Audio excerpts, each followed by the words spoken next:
அன்பு நண்பர்களுக்கு வணக்கம். இன்று திருக்குறள் மருத்துவம். திருவள்ளுவர் நம்முடைய உடலை மனதை சமன்படுத்தி ஆரோக்கிய நிலையிலே வைப்பதற்கு உணவு முறைகளிலே எப்படியெல்லாம் கடைபிடிக்க வேண்டும் என்பதனை தெளிவாக சொல்லுகின்றார்.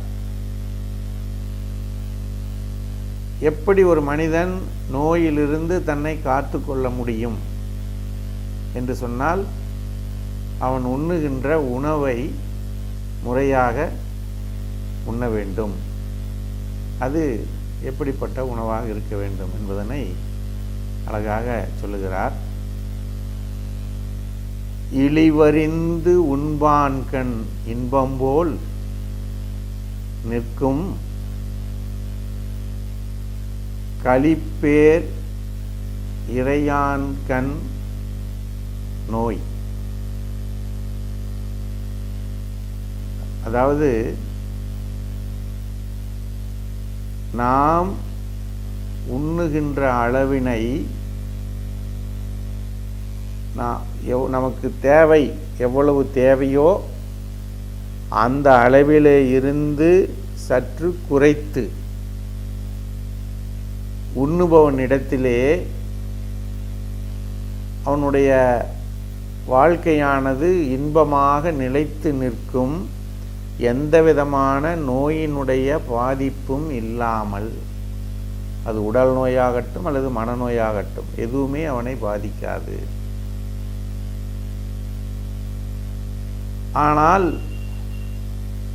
நாம் உண்ணுகின்ற அளவை விட அதிகமாக சுவையாக இருக்கிறது, அல்லது அன்பானவர்கள் நமக்கு அதிகமாக வைக்கிறார்கள், அல்லது தவிர்க்க முடியாமல் என்கின்ற நிலையெல்லாம் எடுத்துக்கொண்டு தேவைக்கு மேலே நாம் உண்ணுகின்ற பொழுது அவர்களிடத்திலே நோய் என்பது நிலையாக நிலைத்து நிற்கும் என்று சொல்லுகிறார். தேவையான அளவை விட குறைத்து உண்பவர்களிடத்திலே இன்பம் போல் உடல் இருக்கும், இன்பமாக உடல் இருக்கும், ஆரோக்கியம் நிலைத்து நிற்கும். ஆனால் தேவையான அளவுக்கு மேலே உண்பவர்களிடத்திலே நோய் என்பது நிலையாக நிலைத்து நிற்கும் என்று சொல்லுகிறார். ஆகையினால் நண்பர்களே, இதுவரைக்கும் எப்படி நம்ம சாப்பிட்டிருந்தாலும் பரவாயில்ல, தப்பு இல்லை.